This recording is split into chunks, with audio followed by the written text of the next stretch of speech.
Ayan guys, hindi na tayo kailangang umuwi ng Pangasinan. Tupig.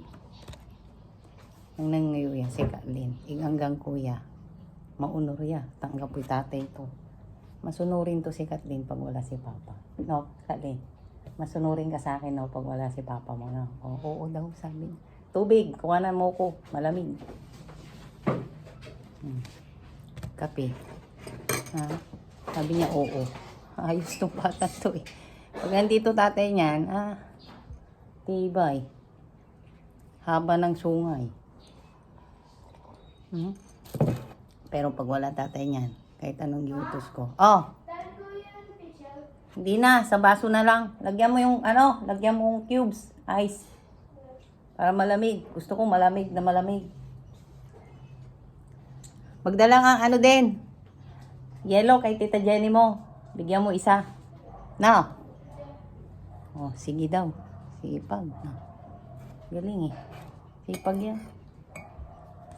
Tagatid yan ng yellow dun sa kabila. Ito yan.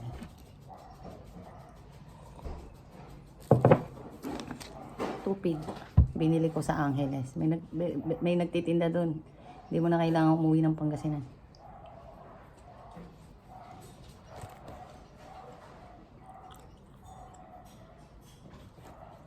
Yan na, tagal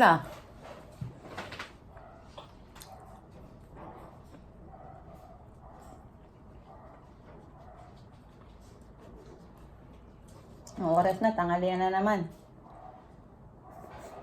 11 ng umaga. Nagkakape ako.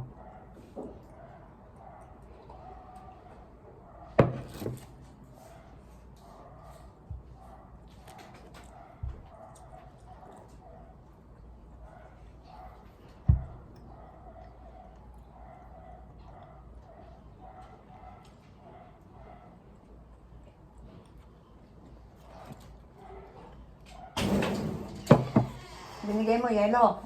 Punong-puno naman to. Thank you. I love you. Sige mo. Huwag ka nang pumasok. Mainit. Si Jinay! Ilaw!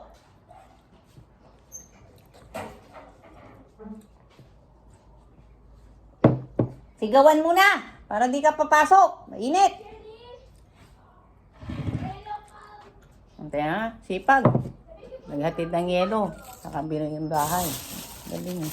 Sipag yan pag wala tatay niya. Pag nandito tatay niya. Ay, naku. Thank you. Thank you. Walang chocolate. Thank you. Ewan ko dyan. Huwag mo sabihin kasing may chocolate tayo para bigyan ka. O, diba? Bait na bata. Wala tatay.